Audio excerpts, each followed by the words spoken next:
amigas! O vídeo de hoje está bastante interessante.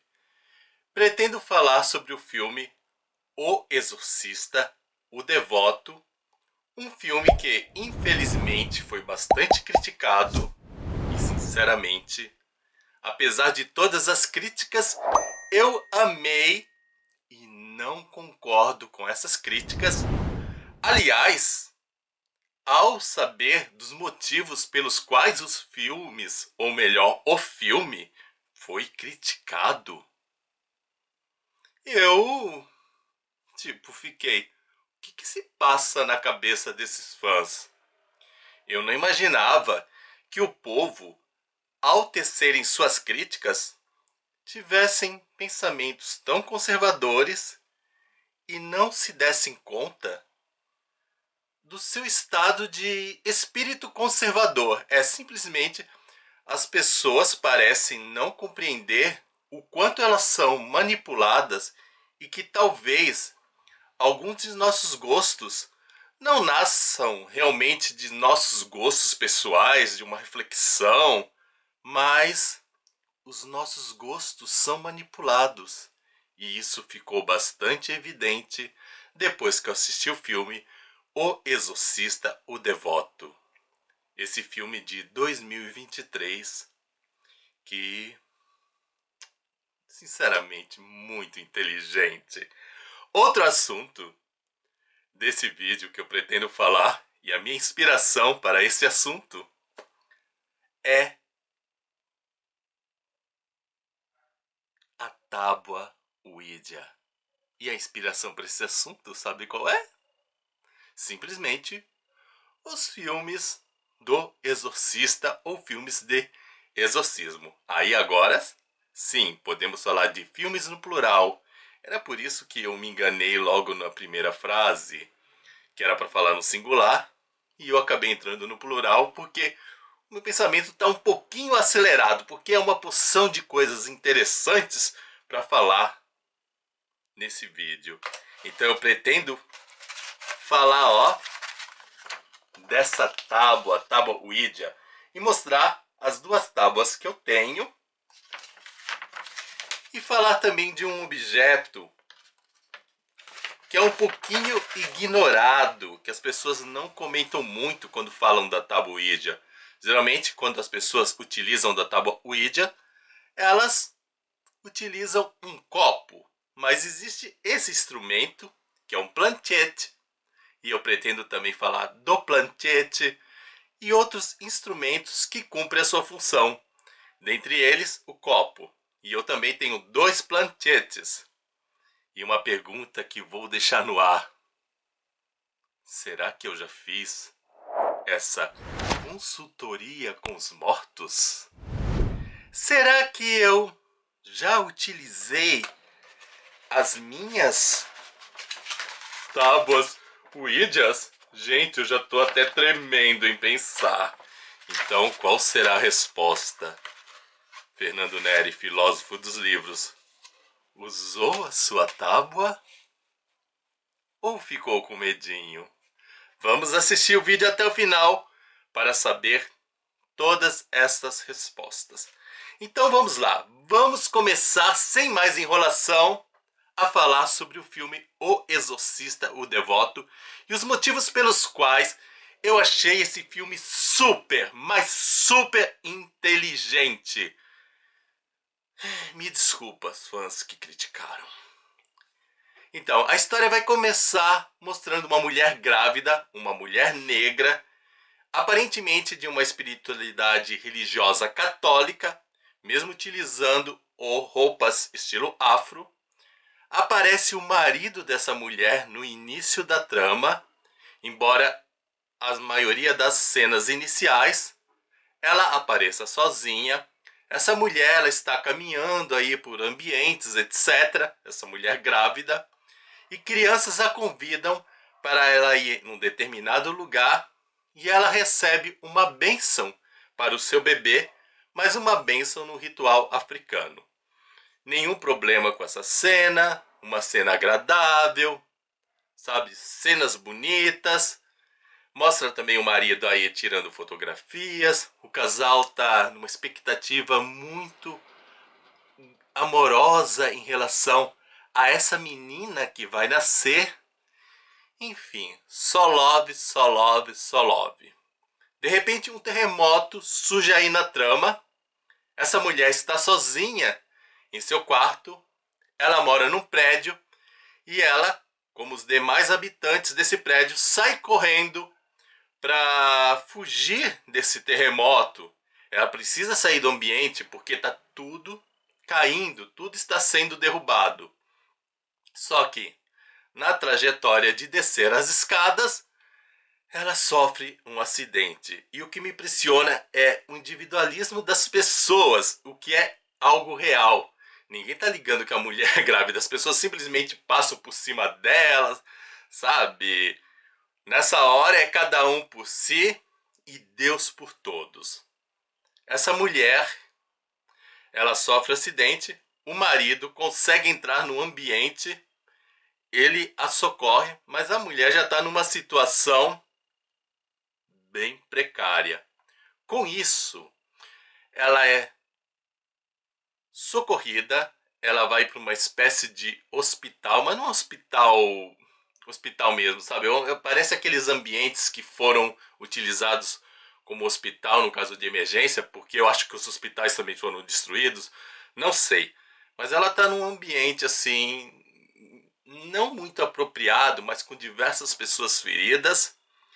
E os médicos perguntam ao marido qual é a decisão dele a respeito do destino da esposa e de sua filha. Os médicos dizem que o estado dela é gravíssimo e só existe uma possibilidade de vida.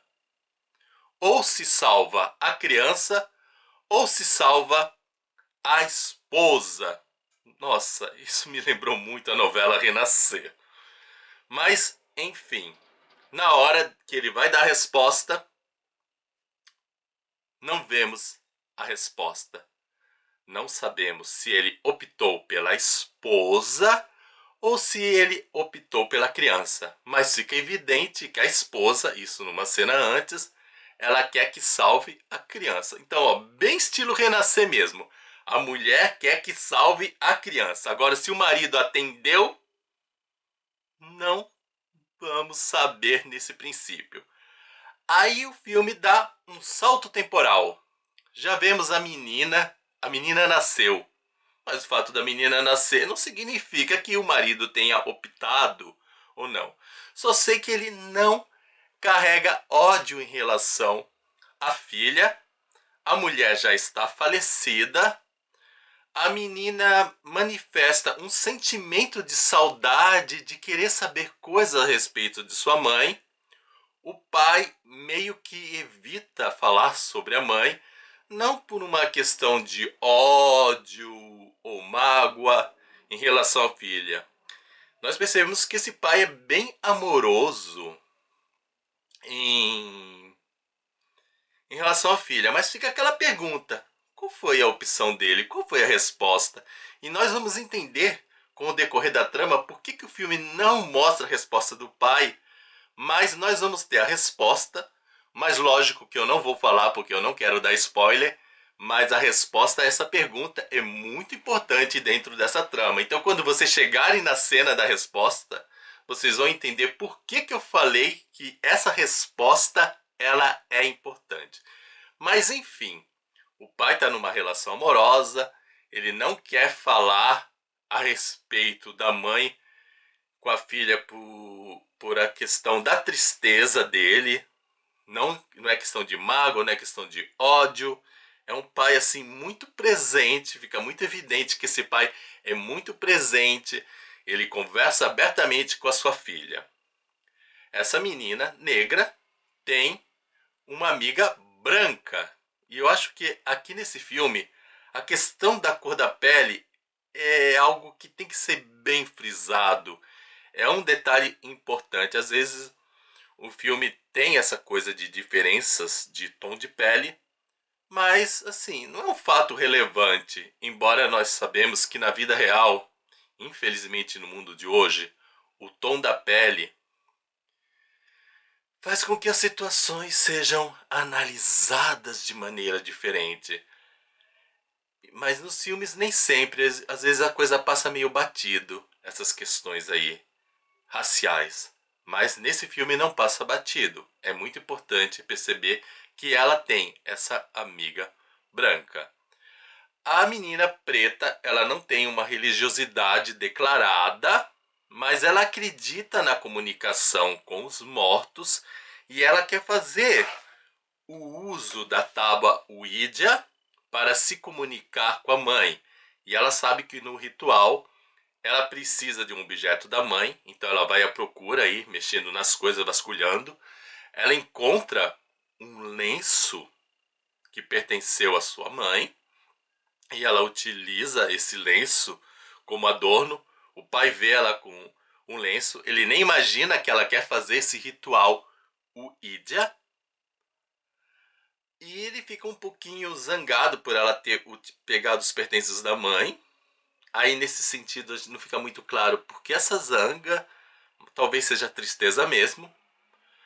Mas enfim, ela pegou o objeto e ela convida essa amiga branca de tradição evangélica para fazer o ritual. A menina evangélica, assim, adolescente, pelo visto, é muito aberta essa questão, não ficou com aquele negócio assim, comunicação com os mortos, coisa do demônio, etc.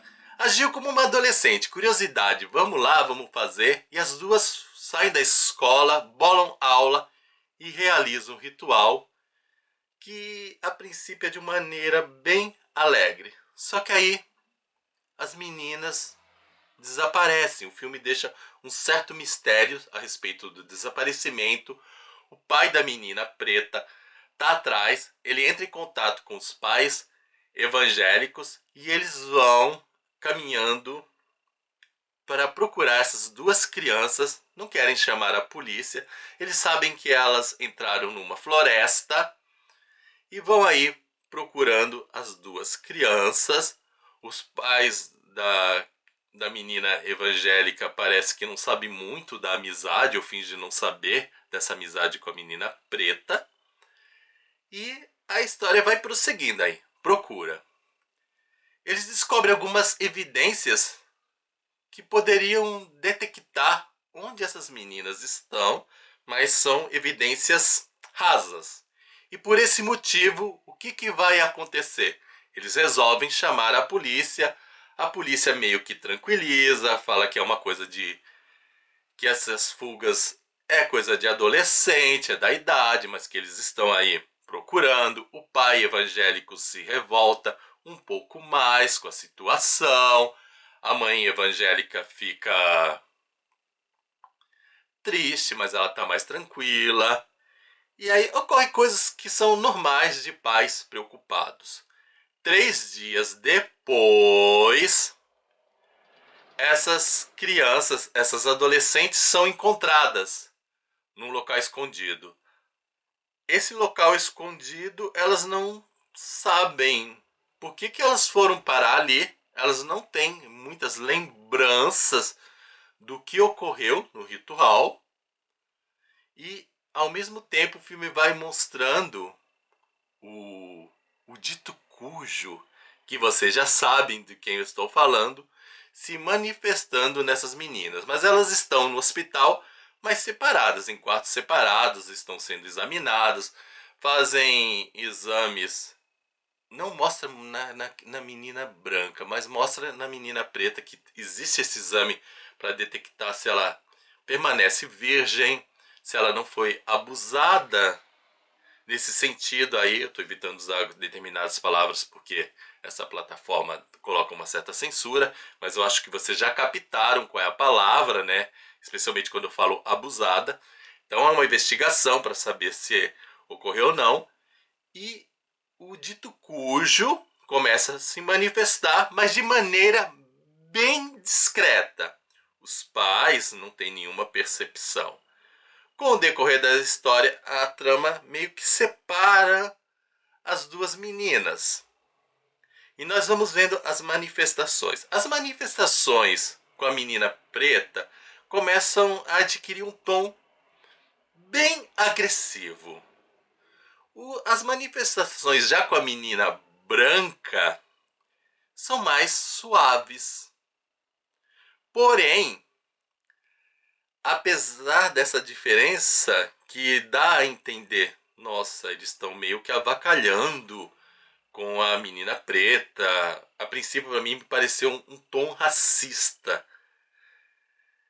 Ocorrem coisas que meio que, digamos, que me tiraram essa impressão de racismo na história. Eu acho que é porque a gente fica toda hora ouvindo falando de racismo. E eu não estou dizendo que o livro, ou melhor, o filme não tenha elementos de preconceitos, mas a gente é tão acostumado que a gente começa a chegar a preconceitos em algumas situações que não estão tratando do preconceito. Sabe, existem situações específicas no filme que podem demonstrar um certo preconceito? Existe. Mas essa cena aqui da manifestação do dito cujo não é a explicação. Por que eu estou dizendo isso? Pelo fato de que, apesar das cenas com a menina branca serem mais discretas não, mais suaves, elas começam a se tornar mais vergonhosas, porque essa menina começa a ter manifestações em público e dentro da igreja. Então você imagina, num culto evangélico, o dito cujo se manifesta e a reação das pessoas. A princípio a menina se sai lá do culto, ela se esconde, mas ela retorna provocando certos escândalos e de uma maneira assim mais... não sei qual é a palavra adequada, mas seria assim, mais fina, sabe? O demônio chegando e vai lá falando algumas coisas.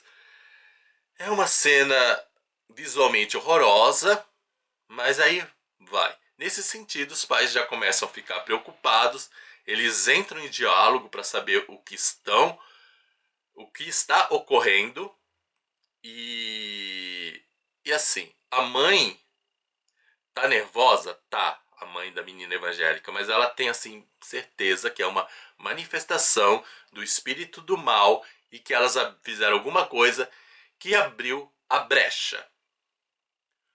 O pai está muito nervoso e ele não tem certeza de nada, o pai evangélico.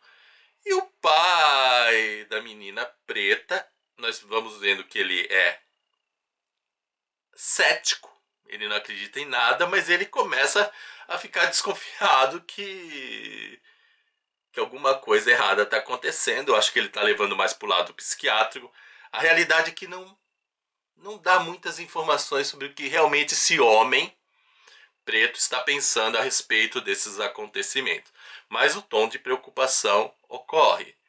E nessa trama surge a presença de uma enfermeira católica que estudou para ser freira e que ela fez um aborto no passado.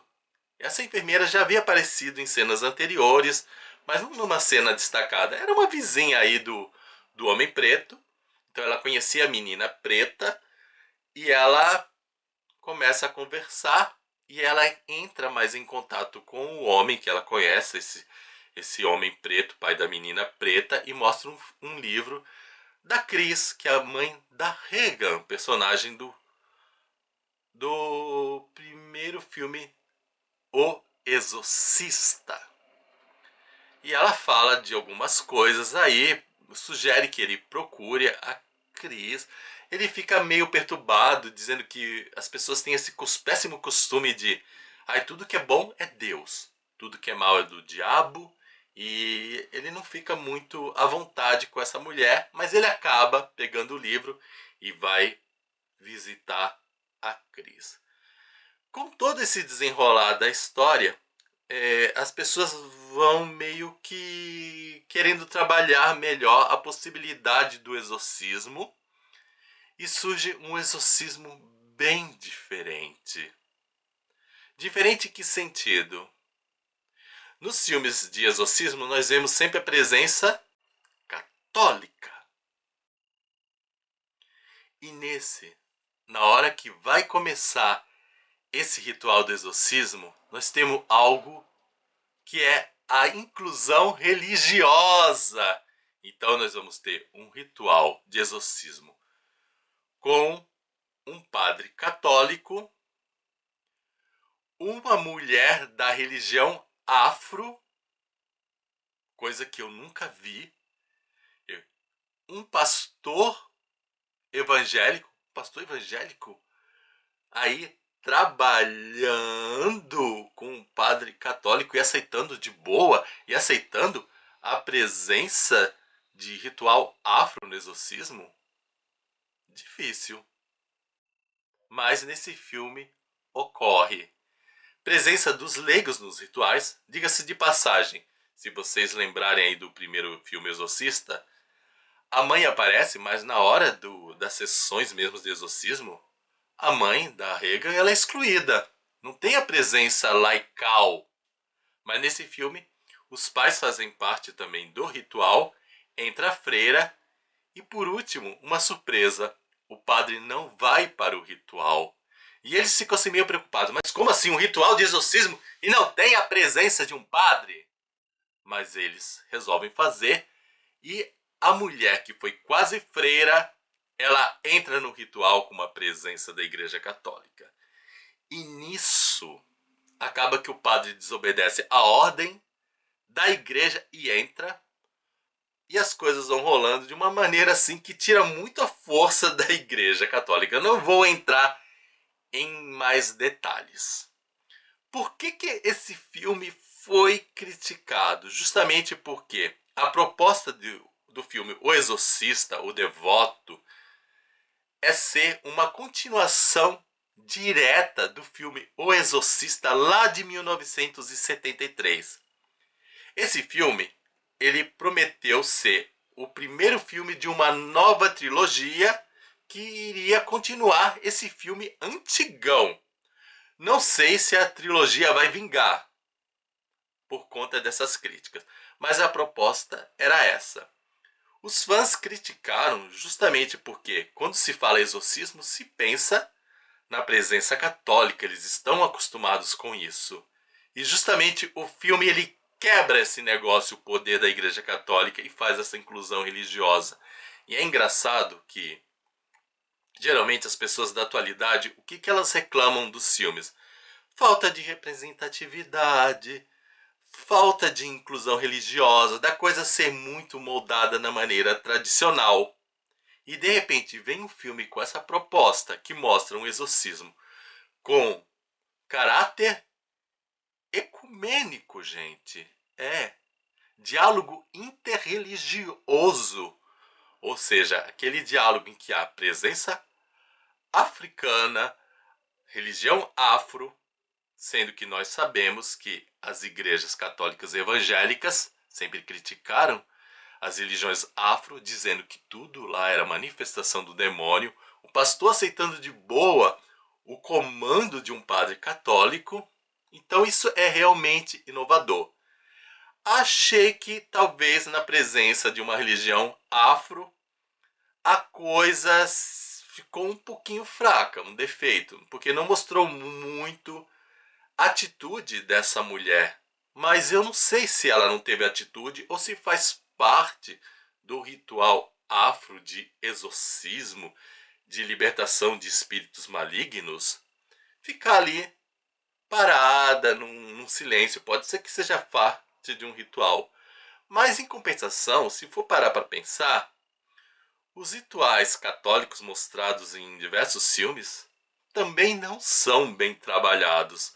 A questão é, pelo fato do meu histórico de ter sido um ex-seminarista e conhecer muitas coisas a respeito desse assunto em termos católicos, eu não senti falta, mas aí, observando esse filme, não posso dizer que foi uma falha, que foi tendencioso não mostrar muita atitude no ritual afro, de não dar explicações, porque também não dá para a Igreja Católica.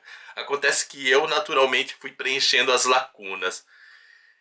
E também não mostrou nada muito assim, digamos, não é um filme que é para explicar como que funcionam os rituais. Aí o filme entra na questão do entretenimento.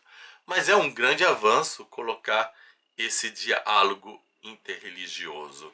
E com isso, o filme me acendeu uma pergunta e eu achei esse questionamento muito interessante. Toda a postura de uma das igrejas cristãs é pegar as religiões afros e explicarem tudo o que ocorre nela como manifestações do inimigo, como manifestações malignas. O filme ele abre a possibilidade de não ser, ou seja, foge do tradicionalismo, ponto positivo para o filme, mas o filme me deixou a seguinte questão. Todo filme de exorcismo, a maioria que eu assisti, fala dessa bendita tábua Ouija, que tem a finalidade de comunicação com os mortos, mas eles demonstram essas comunicações sempre como algo maligno. O filme Exorcista demonstra como algo maligno, outros filmes também. Aí eu fiquei com o questionamento. Houve uma abertura para a religião afro. Então tudo aquilo que eu aprendi lá no passado, dizendo que era espírito do mal, hoje eu sei que não é, que é uma falta de respeito com a cultura religiosa desse povo. Então, quem não me garante também que talvez essa coisa de utilizar a tábua Ouija e ver de maneira negativa não seja uma grande manipulação, não seja o fruto de preconceitos. Por que todo espírito que se manifesta tem que ser espírito do mal? De repente seja isso. O filme ele se abriu para tantas coisas, mas não se abriu à possibilidade de questionar que possa haver uma comunicação positiva por meio dessas tábuas. Aí eu fui começar a pesquisar, e aí eu acho que foi a parte bem interessante. Fui pesquisar coisas a respeito da tábua Ouija ou tabuleiro Ouija. E agora eu vou falar para vocês sobre o que eu descobri. Será que realmente tudo que ocorre em torno do uso desse instrumento é negativo? Questionamento bom. Então vamos lá. Então, primeira coisa, eu quero mostrar para vocês que eu tenho essa tábua, que é feita de papel. A tábua Ouija pode ser feita de papel, cartolina, apesar do nome tábua. Ela é conhecida também como tabuleiro. Essa tábua também é conhecida como jogo do copo, jogo do compasso, copo girante, copo falante. Ela vem acompanhada muitas vezes de um instrumento chamado, esse aqui, planchette. E no meu caso, essa tábua específica que eu tenho, ela é conjunto de um livro chamado Ana Amélia, uma história de terror, e veio com esse planchette. O planchette, ele é um instrumento para apontar.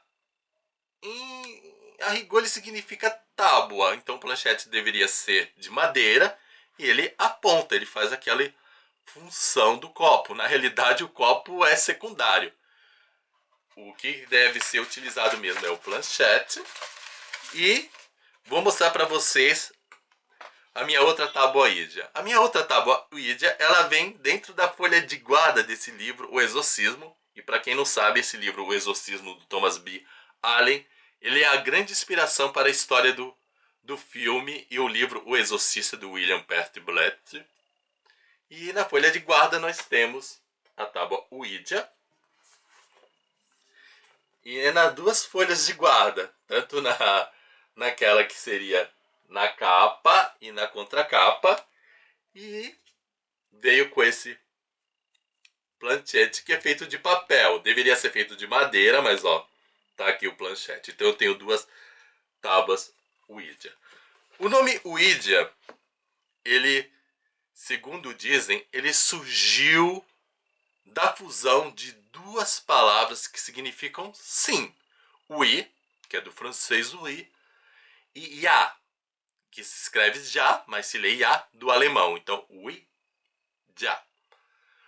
Em alemão, Ouija. Aliás, o nome Ouija, ele é muito usado em várias línguas. Na maioria das línguas, sempre a grafia é a mesma, porém as leituras variam. Por exemplo, em português, Ouija em francês, Ouija, em alemão, Ouija, e aí vai variando, mas a escrita é a mesma. Em algumas línguas já é diferente. Exemplo, o espanhol utiliza mais tabla de espiritismo, mas também utiliza Ouija.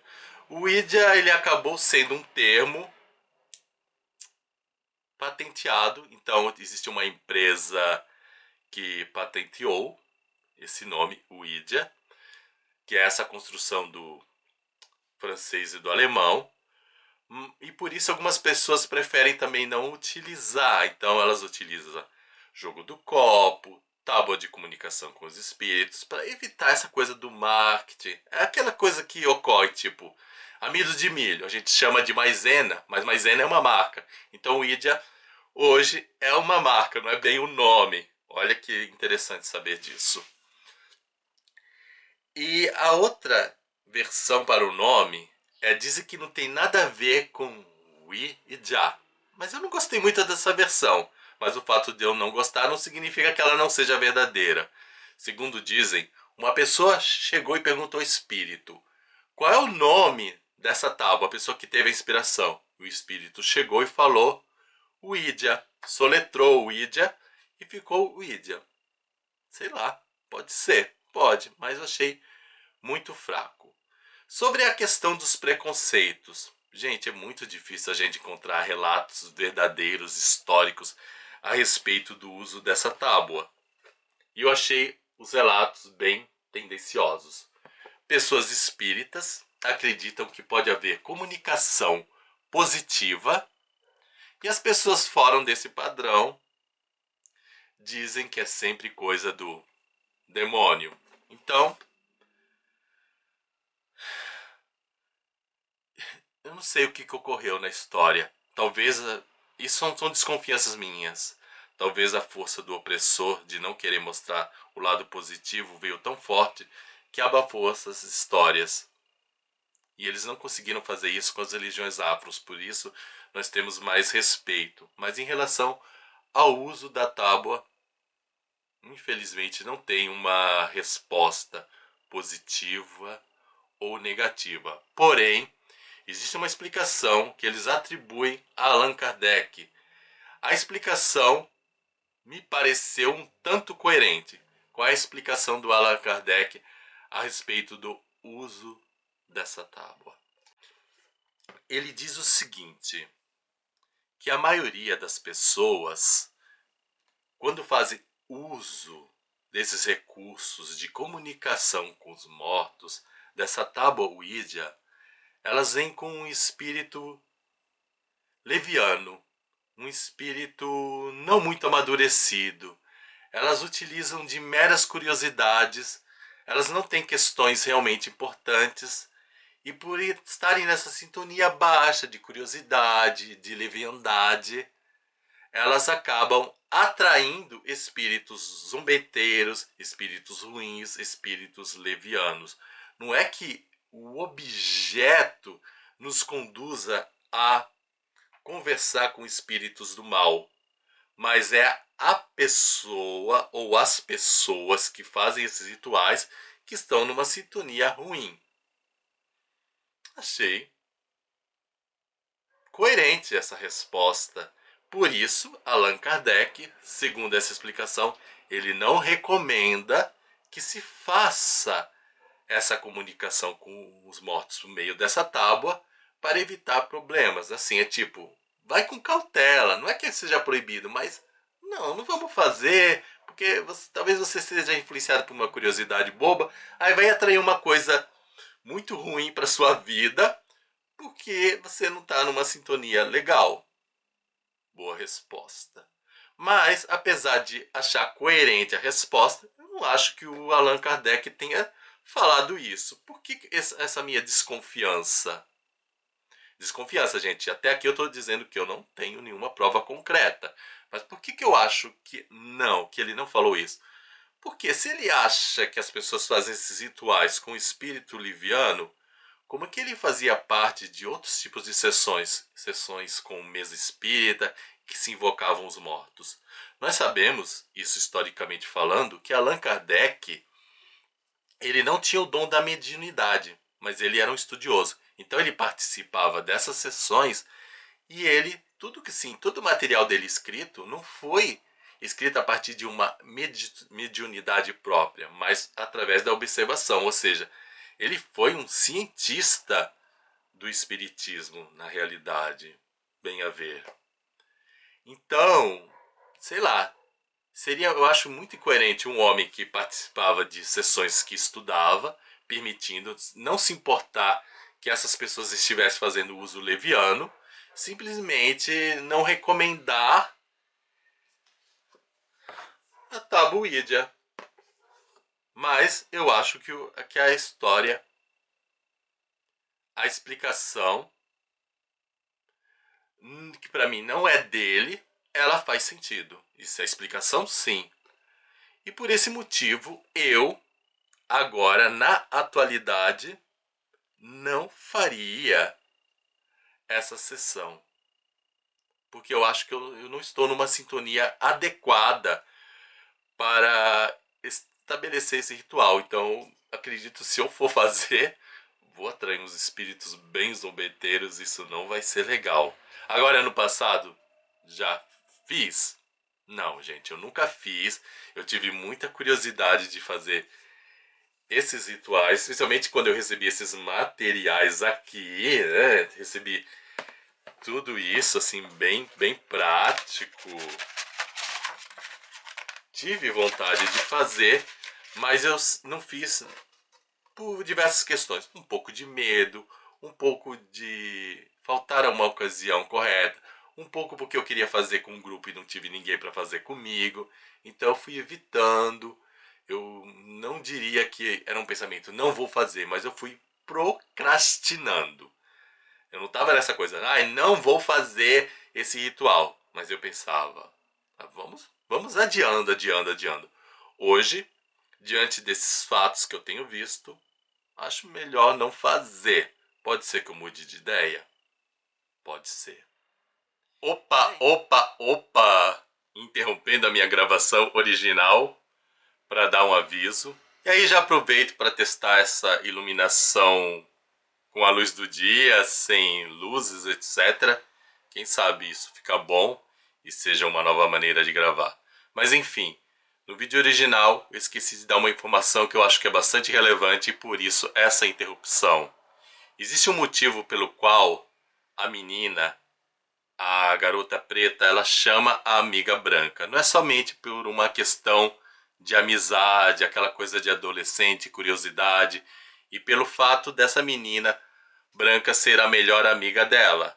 Mas ela simplesmente chamou a sua amiga pelo fato de ser evangélica mesmo. Sim, porque na visão dela, a menina é evangélica, a menina lê a Bíblia e pelo fato dela ser evangélica e ler a Bíblia, ao fazer o ritual, essa menina vai ter melhores condições de avaliar se tudo aquilo que ocorreu é verdadeiro ou se é coisa da cabeça dela, porque a nossa protagonista, essa garota preta, ela já escutava a voz da mãe, então ela queria ter certeza.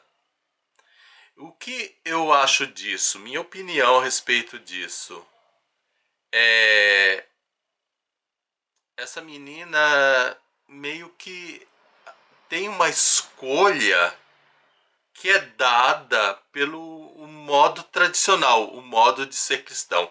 Não pegou o lado católico da coisa, mas simplesmente ela acredita que a sua resposta só pode vir desse tipo de autoridade religiosa. Ao meu ver, esse tipo de resposta, se é verdadeira ou não, não está ligado somente a uma religião, seja católica, seja evangélica, ela poderia ter vindo de uma religião afro, ela poderia ter vindo de uma religião budista, ou seja, as outras religiões também têm um lugar de resposta para manifestações do mal, mas nós somos trabalhados a acreditar que somente religiões cristãs têm esse poder, mas de qualquer forma ainda consideram um pequeno avanço, porque não jogou no lado católico, jogou em outra religião aí cristã.